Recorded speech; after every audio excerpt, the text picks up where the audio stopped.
hicieran los pacientes. Eh, pero hay algo en la psicosis, y ya lo empezamos a ver, obviamente que no se hacen solo presentaciones de enfermos de psicóticos, por supuesto. Eh, Se pueden hacer presentaciones enfermos de...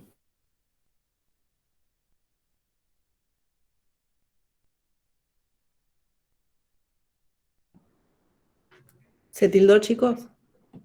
Sí, se cortó todo.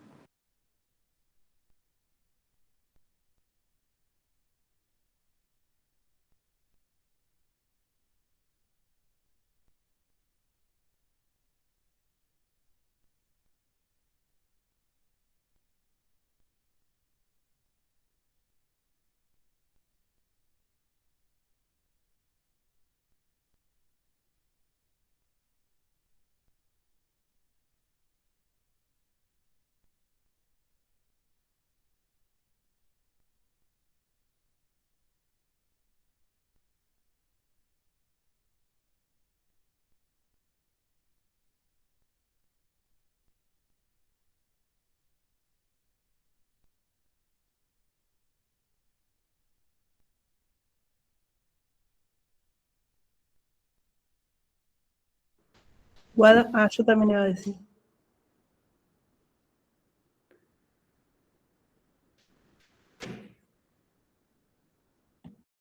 No, no está Guada, me parece. Hoy salía un mensajito como que había poca conexión, como un puntito amarillo. No sé si sería del profe. Ahí está el profesor. Hola, ¿me escuchan? Sí, ahí está, ahí está. Bueno, se me cortó la luz, pero estoy con el celular.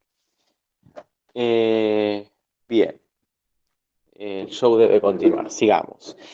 Bueno, esta presentación de enfermos no tiene nada que ver con eso, ¿sí? Era la gente que lo trataba al paciente y la CAN entrevistándolo.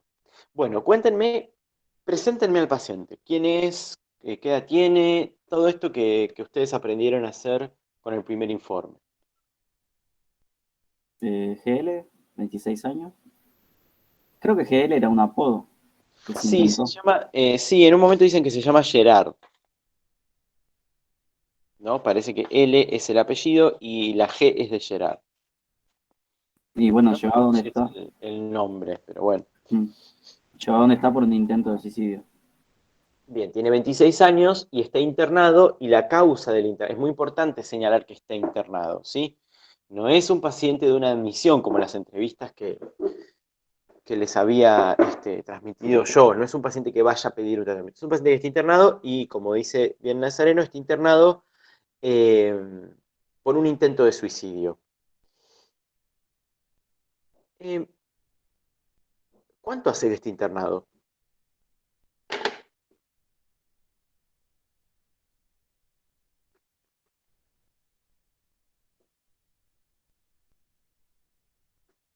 ¿Específicamente esta última vez o porque tuvo como... Claro, tuvo varias internaciones, pero esta última vez, ¿cuánto hace que está internado?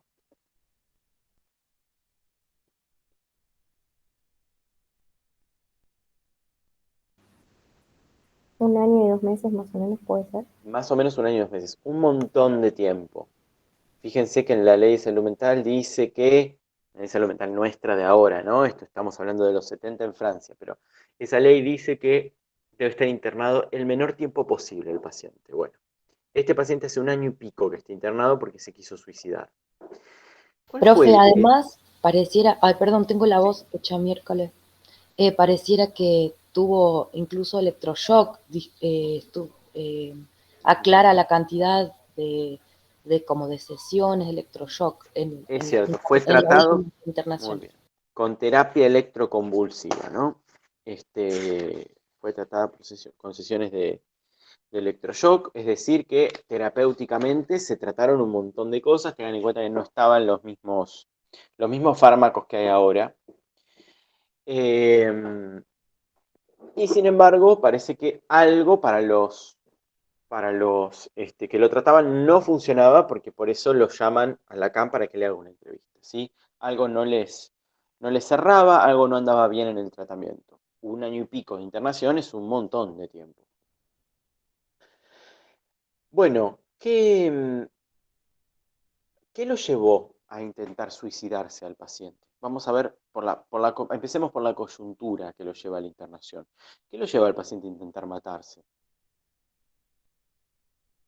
La idea de la telepatía era. Bien, por un lado, página 97, la idea de la telepatía está muy bien. ¿Por qué? ¿Qué le pasa con la telepatía?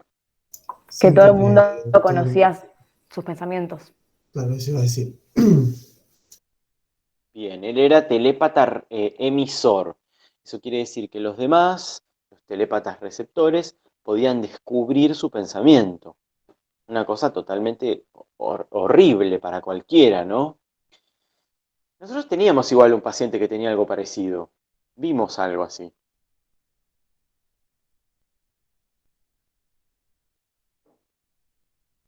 Sí, ¿no era el hombre de las ratas? El hombre de las ratas. ¿Pero qué pasaba con el hombre de las ratas? Bien. Que sabían sus pensamientos sin que él, no me acuerdo si era sin que él los pensara, o sin que él los hubiera dicho también. Sí, ¿y qué más? Pero no era cualquier pensamiento que adivinaban. Eran pensamientos sexuales, eran pensamientos amorosos con muchachas, ¿no? Estábamos en la infancia. Era un niño que pensaba que estos pensamientos con las muchachas estaban mal y que por eso los demás los podían ver. Los demás sus padres, ¿sí? No era un telépata que todo el tiempo estaba emitiendo cosas que los demás iban a escuchar, sino que acá eran sus padres los que podían llegar a ver, tenía otra tonalidad la cuestión del hombre de las patas, ¿no? Y se había ido después con el tiempo, había permanecido ese momento de la infancia. Acá tenemos un paciente adulto que consistentemente en el tiempo cree que lo que él piensa lo pueden captar los demás. Yo soy el único al que se le cortó la luz. No, a mí también, va y vuelve encima. A mí también, sí, ya 2 veces. Ah, bien, bueno, ¿viven por el centro también? ¿No? Bueno. Bien. ¿Y por qué entonces matarse? ¿Qué tiene que ver matarse con ser un telépata emisor? No sería precisamente para evitar eso, que ya nadie lo escuche. Y tenía algo en relación también con un episodio con los vecinos. Claro, bueno, había habido un episodio con los vecinos, pero más allá, no parece que tuviera mucha trascendencia ese episodio. En la página 100 dice que matarse podría ser una vía para escapar a la angustia y a la desesperación. Eso, yo como que a lo largo del caso, como que, o sea, más allá de todo el juego de palabras y toda la cuestión, que es como llamativa, como que como que me llamó la atención el manifiesto de angustia que él hacía Muy bien. y sobre todo cómo se veía, o sea, angustia por también como la parte del lazo social que él tenía súper detectada, que es lo que le afectaba a la telepatía. O sea, O como sea que lo primero que vos pondrías de manifiesto en este paciente, si tenés que decir, bueno, el malestar es la angustia que vos encontrás en él. obvio, o sea, el fenómeno más llamativo es toda esta cuestión de las ideas y del lenguaje que él hace, el juego de palabras, que él estructura palabras nuevas, como que también lo vemos como en relación con el Schreber, que hacían como otro uso del lenguaje, por así decirlo. Eso es como lo más llamativo. Pero bueno, asociado a eso, esta cuestión de la telepatía, que es llamativo, eh, y la cuestión de la angustia por como que él notaba que esta telepatía invadía el lazo social. No es que no hacía caso omiso de eso, ¿entendés? Tipo, lo Mm. tenía en cuenta. Ah, ahí volvió la luz. A ver, esperen que veo si puedo volver a... Bueno, voy a esperar un rato a que esto se estabilice. Bien, entonces, pero vos fíjate que lo que destacás en primer lugar, Melina, es la angustia y la desesperación del tipo también. Que uno la puede leer a través de todos estos fenómenos, nos llaman un montón la atención, nos fascinan, nos encantan, pero tenemos un paciente que sobre todo sufre. En primer plano está su sufrimiento. Llega a este internado en una clínica psiquiátrica porque se quiso matar y se quiso matar porque estaba terriblemente angustiado y desesperado. Esa angustia, esa desesperación está vinculada entonces a una serie de fenómenos, entre ellas la telepatía. Pero si nosotros hiciéramos un informe, pondríamos en primer lugar la angustia del tipo, ¿no? Esa angustia tiene que ver con algo que se los voy a dejar como pregunta hacia el final. Bueno, tomemos, si les parece, el discurso, de la relación con el lenguaje de este muchacho. ¿Se entiende lo que dice? ¿No se entiende lo que dice? ¿Cómo les parece el relato del paciente? Parece un sistema delirante. Parece un sistema delirante. ¿Por qué? ¿Dónde está lo delirante? Por lo bien establecido, digamos, de ese sistema y como lo habíamos visto con, no me acuerdo ahora el nombre, que no es una idea delirante sino un sistema porque cada vez se refuerza más en eso de los pensamientos impuestos y las reflexiones. En ese sentido. Bueno, Profe, a mí me pareció también, por otro lado, como muy coherente en el sentido de que no hay pérdida de idea directriz, se entiende lo que él está intentando explicar, y lo que me llamó la atención también fue la alternancia entre cuando él no estaba internado, seguía estudiando. ujú. ¿Y O qué te sea, llamó la atención de eso? De que él siguiera estudiando. Como que parte de él también continuaba funcionando en el lazo. Ajá, bueno, bien. Sí, eso es llamativo lo del lazo, ¿no? Está, y parece que incluso en la entrevista, él en un momento está muy avergonzado de estar con Lacan, está muy cohibido de estar con Lacan, porque lo leyó, porque sabía quién es, porque es famoso, ¿no? Hay ahí unas... tiene muy claro quién es esa otra persona. Hay ahí una idea del otro muy específica y la relación con el otro le produce algo que nos podría producir a nosotros si tenemos una entrevista con Lacan. Cierta vergüenza, cierta, ¿no? Es cierto que lo del lazo parece que está muy conservado todo el tiempo. Vamos a ir igual a eso porque tiene sus particularidades. ¿Qué más ven del relato? Porque ustedes dicen que es coherente, ¿se entiende todo? ¿Ustedes entienden todo lo que este muchacho está diciendo? A mí me pareció una ensalada rusa. Mm, No entendía mucho, la verdad. Era como que... Hay eh, cosas que no se entienden mucho. no. Hay algunas que sí y que tienen coherencia desde la comprensión, estamos hablando, ¿eh? Desde la comprensión jasperiana. Nos ponemos comprensivos. Hay cosas que se entienden, que tienen coherencia, que parece que van, y hay otras que parecen enigmáticas también. Algunas para el propio sujeto, otras para nosotros. Hay frases que no las termina. Hay momentos en que empieza a hablar Lacan le pregunta una cosa y responde otra que nada que ver. ¿Cuál creen que es el problema? Porque está bien, no es la edad de oro de la horticultura, nadie va a decir eso. No es tampoco el discurso histérico donde la temporalidad está afectada y faltan, ¿no? Hay lagunas. No es el discurso obsesivo donde faltan los nexos. Pero hay algo particular en este discurso. A ver si lo pudieron captar.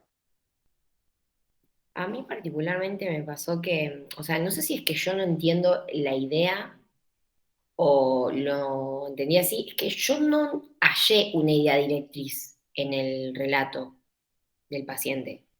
Como que estas cuestiones de que haya una pregunta y se responda por otra, o que esté hablando de un tema, o sea, ¿eso es ausencia de idea directriz o no? ¿O es otra cosa? Bueno, podría ser en algunos momentos ausencia de idea de Cris, no es una fuga de ideas. El paciente No, no tira una palabra atrás de otra. no. No es tampoco la edad de oro de la horticultura. Bien. Convengamos que algo le entendemos, pero mi propuesta, cada uno, porque bueno, algunos lo entendieron más, otros menos, están cómo cada uno lo enfoca. Para mí hay algo muy parecido a Schreber en esto, en el punto en el que las experiencias que él trata de relatar son tan subjetivas, las experiencias son tan enigmáticas para el paciente, son tan propias, tan singulares, que se le hace muy difícil transmitirlas. Yo siento como un esfuerzo del paciente por transmitir, por eso coincido en que algo del lazo acá está en primer plano. Pero así como Scheber decía, yo necesito la lengua fundamental para explicar lo que me pasa, porque solo se puede explicar mediante la lengua fundamental. Bueno, así como Scheber decía eso, me parece que este paciente también tiene experiencias tan propias que le cuesta mucho transmitirlas por el lenguaje convencional, por la comunicación, ¿no? En la que nosotros creemos que nos entendemos. A mí me dio esa impresión de este caso. Tal vez es cierto que por momentos falta la idea electriz y por otros momentos no. Ahora, también han dicho que para ustedes la cuestión de la telepatía era un delirio bien constituido.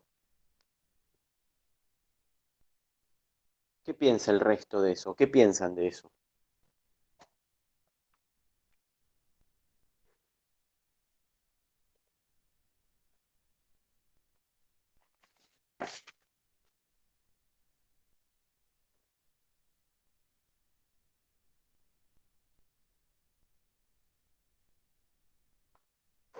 Estoy acá, ¿eh?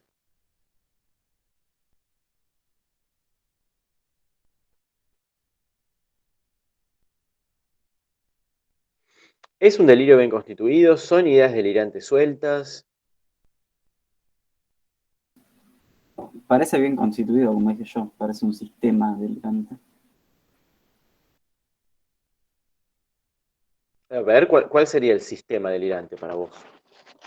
Y hay como una conjunción de ideas entre, en particular a mí lo que me llamó la atención es el lazo, como decía Melina y las otras chicas, pero es un lazo en relación al intelecto, me parece a mí, es como que le preocupa mucho el intelecto y la capacidad como reflexiva.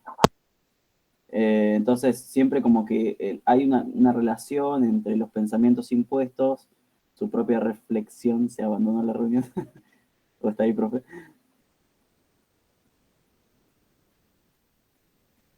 Se fue, ¿no? Creo que se Me estaba... parece que No, sí. no, estoy. Escuché todo, tenía el micrófono apagado, pero nunca dejé de estar. Sí, continúa. En ese sentido de que trata como de relacionar todo, y si bien hay momentos en los que se traba, creo que también yo iba a decir lo mismo, es como Shever, digamos. No es que no sabe lo que está diciendo o que no tiene sentido para él, podemos decir. Pero por momentos lo de las palabras queda bastante suelto, esto del círculo interior y la libertad en el círculo interior y afuera y no. Hay ahí una experiencia medio particular. ¿Alguien me podría leer lo que... Ahí escribió una compañera que no tiene micrófono y puso, para mí son más, Camila Di Paolo puso, para mí son más ideas sueltas, no sé si hay un sistema bien constituido. Si bien hay cuestiones que se repiten, no hay una hilación donde todo tiene una explicación y demás. Eso puso la bomba. Es cierto que faltan explicaciones. A ver, no son ideas desilvanadas como los esquizofrénicos, ¿no? Que proponía Bloiler. Tampoco parece ser una demencia precoz, ¿sí? Pero es cierto que no todo tiene una explicación, porque él no termina de explicar por qué es un telépata emisor, ¿no? Él no termina de explicar eso, por qué algunos sí lo captan y otros no. O por qué... No, parece que la cuestión de la explicación tiene un límite. Lo que sí encuentro, yo, y creo que ustedes también, y por eso pueden decir que es un delirio, es la importancia que esto ha tomado en su vida, el vigor que tienen estas ideas, ¿no? No son ideas sueltas y punto, y se caen y se desarman, y no, son ideas que van recontra consistentes en el tiempo y que han tomado toda su vida y que tienen cada vez más espacio en su vida. Entonces, bueno, uno podría decir, defender las dos cosas en realidad, ¿sí? Que son ideas o que es un delirio o que, bueno, hay argumentos para las dos cuestiones. Lo cierto es que ya su relato es llamativo y está tan plagado de experiencias singulares y nos deja a nosotros en enigma, no porque nosotros consideremos que hay un trastorno en el habla, sino porque realmente hay cosas que no entendemos por lo singular de la experiencia, como nos cuesta también entender, son los límites de la comprensión, lo que le sucede a Shever, ¿no? Shever necesita de palabras inventadas como homicidio para marcar en lo que le está sucediendo, ¿no? En su alma. Profe, disculpa, tengo una Sí. duda. No creo entender bien cuál es la diferencia entre ideas delirantes y delirio a nivel teórico. En realidad el delirio está compuesto por ideas, no es que no, pero una cosa son las ideas desilvanadas, ¿sí? Delirantes, por ejemplo, tal persona me persigue, a los 5 minutos no, me persigue tal otra, y a los 10 minutos yo soy el rey del mundo, ¿sí? Claro. Hay Y lo muchos otro pacientes, es, sobre todo esquizofrénicos, así, y claro, lo otro es la bulldog. sistematizado. Claro, exactamente, constituyendo un sistema. Constituyendo un sistema quiere decir que se explica, que tiene coherencia, que es creíble. A nosotros este paciente no nos termina de explicar su telepatía, no termina de tener él, no nos termina de explicar porque él no tiene una idea clara de por qué le sucede esto de la telepatía. No sabe muy bien. En cambio, el de la Bulldog, ¿qué diría? La Bulldog ha instalado algo para ver mis pensamientos, ¿no? Eso es un claro ejemplo de un sistema delirante. Acá, bueno, estamos ahí, tampoco son ideas desilvanadas. Hay muchas ideas que están constituidas y durante el tiempo persisten. Podemos decir, no es ni una cosa ni la otra. Pero no es solo la telepatía lo que este paciente tiene. Tiene otro tipo de fenómenos también. ¿Cuáles son esos fenómenos? Relata algo de que había tenido como episodios como de levitar, puede ser, y que Sí. había tenido una aparición de como la imagen de la Virgen.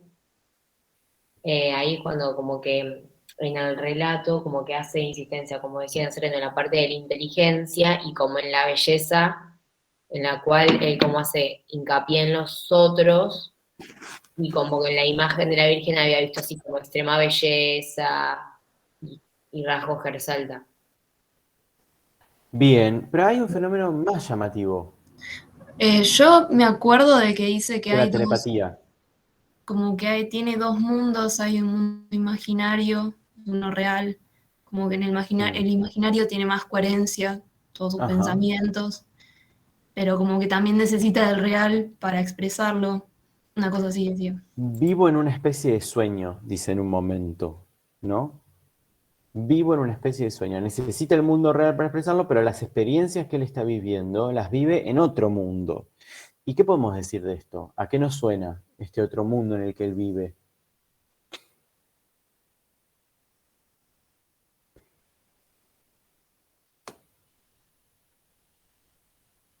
Algo así como fantasía. Parece que es un mundo más de fantasía, no de la fantasía neurótica, ¿eh? Pero es un mundo más de fantasía, es un mundo más propio. Él saca cosas de ese mundo, trata de explicárselas a Lacan, pero las experiencias esas están ahí, no tanto en la realidad. Entonces, no podríamos hablar del estupor catatónico de Scheber, ¿no? Sin duda no podemos hablar de eso, no se trata de eso, pero sí es cierto repliegue a ese mundo interior. En algún punto distinto de Scheber, pero podríamos hablar de autismo acá. ¿Sí? De la importancia que para él cobran todas esas experiencias de su mundo interior. Pero hay un fenómeno que es el más llamativo de todos, el que está en primer plano. Él después arranca con la telepatía. Pero lo primero que él dice, a lo que Lacan va a interrogarlo todo el tiempo, es otro fenómeno, que hoy lo nombraron al pasar.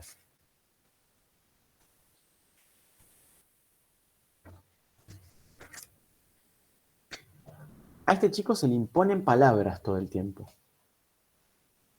¿Sí? Vieron que gran parte de la entrevista es Lacan tratando de entender, página 83 sobre todo, página 92, página 95, Lacan tratando de entender qué son estas palabras que se le imponen al paciente. Son frases, no son palabras sueltas, son frases que se le imponen, son pequeñas frases que se van imponiendo. ¿Cómo las vive él? Bueno, me invaden, dice en un momento, emergen, ¿sí? Fíjense que cuando nosotros pensamos frases, por supuesto, pero las pensamos nosotros, por más que sean cosas que no queremos saber nuestras, ¿sí? Uno va a análisis y dice, bueno, la verdad es que estuve pensando en esto, es una porquería, no lo quiero pensar, pero uno lo piensa, ¿no? Incluso las cosas del hombre de las ratas, por ejemplo, las pensaba él. Eran cosas insoportables, eran cosas ridículas, eran cosas, pero las pensaba el tipo. ¿Sí? Él sabía, tenía muy claro que las pensaba él. Este paciente siente que estas frases se le imponen, que estas frases lo invaden. Manipulado, dice, de golpe, surgen como ráfagas, emergen, me invaden. Es decir, él se ve todo el tiempo atacado, asediado por frases que se le imponen a su pensamiento que no las piensa él.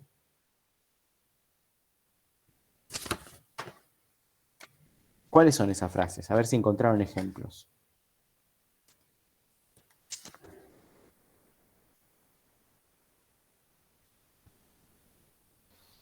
algunas que dicen, quieren volver mi intelecto monárquico, sucia judería guerrera, una especie de desecho humano, frases como violentas o algo así. Usted ha matado al pájaro azul, es un sistema anárquico. Sí, en la página 83, ahí cuando empieza la entrevista está muy claro. Y etcétera, hay varias, muy bien. Y algo Se del lim- nombre también en el que él como que hace ese juego que en castellano no se puede, como de que él es un animalejo, algo así raro. Sí, Gerard, sí, yo soy raro, que suena parecido a Gerard. Bueno, ahora vamos a eso, porque eso también es importante, pero en principio es una persona a la que se le imponen ciertas frases del lenguaje que no puede controlar muy bien. No tienen sentido las frases, ¿vieron? Yo he matado al pájaro azul, no tienen ningún tipo de sentido. O, por otro lado, podemos decir, al no tener sentido, pueden tener cualquier tipo de sentido. Pueden tener múltiples sentidos. Están libres a cualquier tipo de interpretación. Son totalmente equívocas. Lacan dice que este paciente tiene un enredo sonoro. ¿Vieron? Un enredo sonoro. O sea que el problema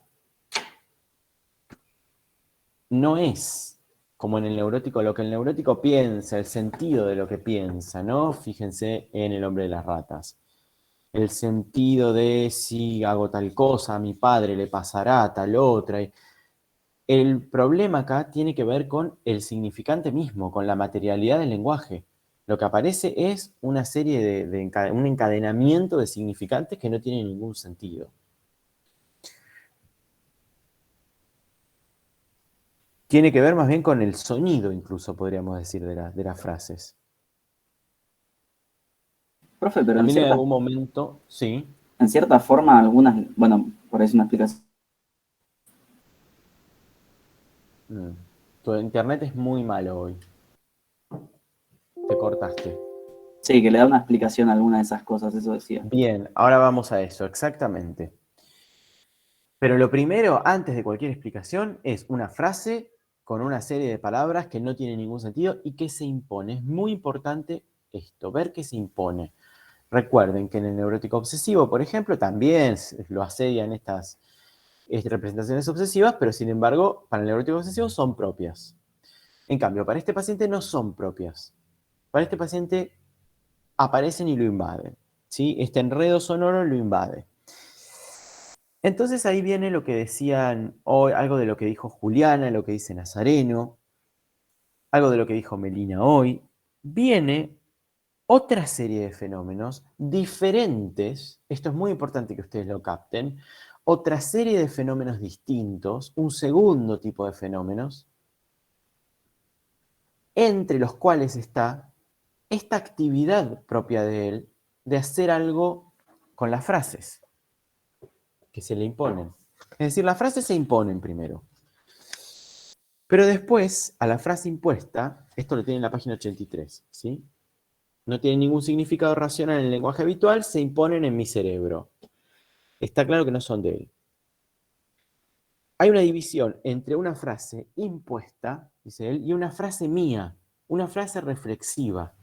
O sea que hay un segundo tipo de fenómenos en que él interviene esas frases que se imponen.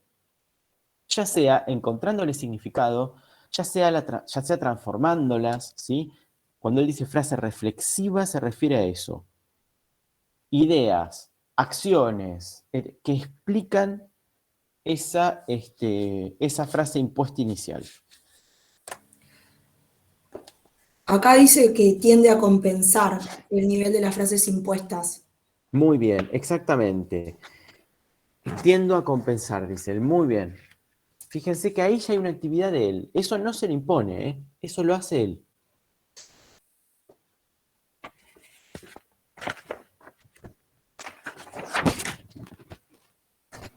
Cuando dice, por ejemplo, en la página 85,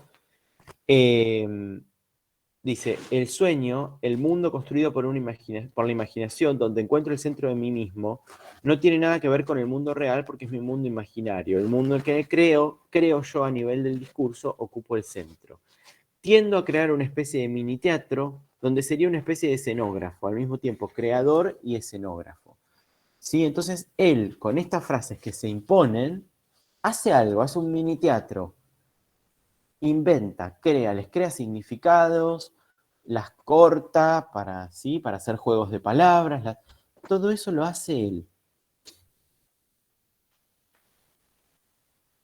Es importante que ustedes capten la diferencia entre esos dos fenómenos. Los fenómenos que se imponen y los fenómenos que tienen que ver con su propia creación. ¿Sería como un intento de elaboración de eso que le viene de afuera, de eso que se le impone? Sí, es muy bien, es un intento de elaboración. Así como vamos a ver la clase que viene del práctico, como el delirio es un intento de elaboración también, ¿sí? Lo vamos a ver con Scheber. Acá, estos fenómenos, esto que él realiza con la palabra, es un intento de elaborar eso previo que se le impone.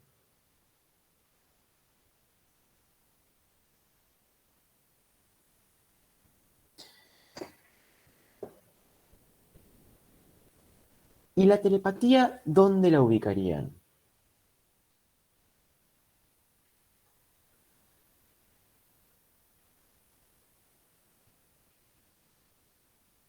¿Con respecto a qué?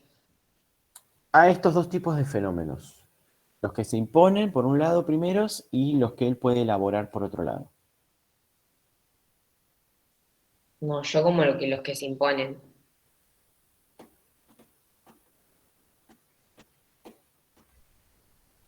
Pero la telepatía tiene un sentido.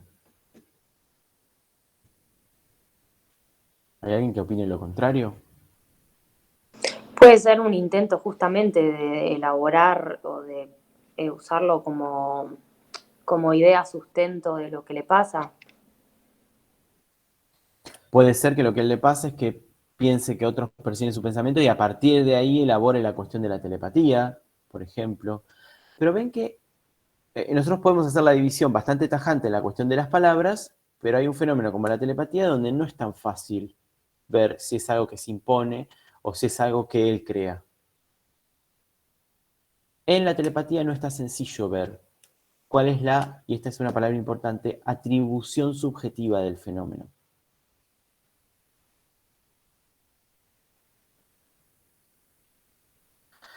La psiquiatría clásica, y lo vamos a ver la clase que viene, vamos a ver un poquito de eso, dividió, ¿sí?, muy claramente cuáles eran los fenómenos que se imponían y cuáles otros fenómenos eran fenómenos del sujeto para compensar, para organizar, para darle sentido. Pero fíjense que si uno va tratando de ir más a fondo con lo que se presenta en una entrevista, encuentra estos callejones sin salida donde no sabemos muy bien si se trata de los fenómenos de tipo 1 o los fenómenos de tipo 2. No sabemos si se trata de algo impuesto o de algo del sujeto. No nos queda tan claro a veces.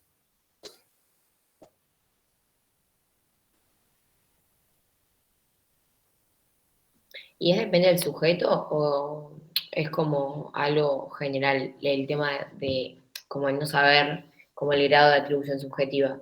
Porque me acuerdo, por ejemplo, cuando trabajamos el caso con Julieta, sí, Sí.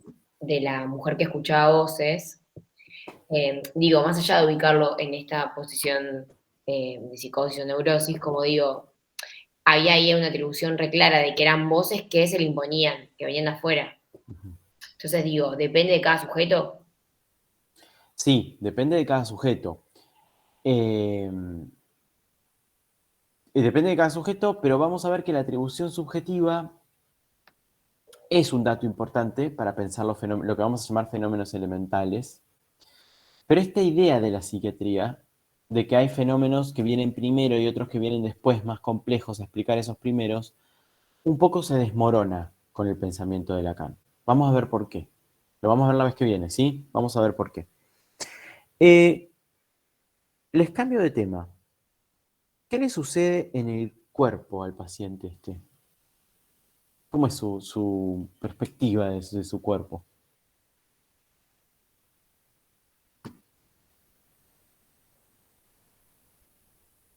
Además del episodio que siente que levita, Hay un episodio, pero no levita en cualquier momento. ¿En qué momento levita? se estaba masturbando. Se estaba masturbando y siente que su cuerpo levita. ¿Qué piensan de la satisfacción en ese momento? ¿Dónde está localizada esa satisfacción?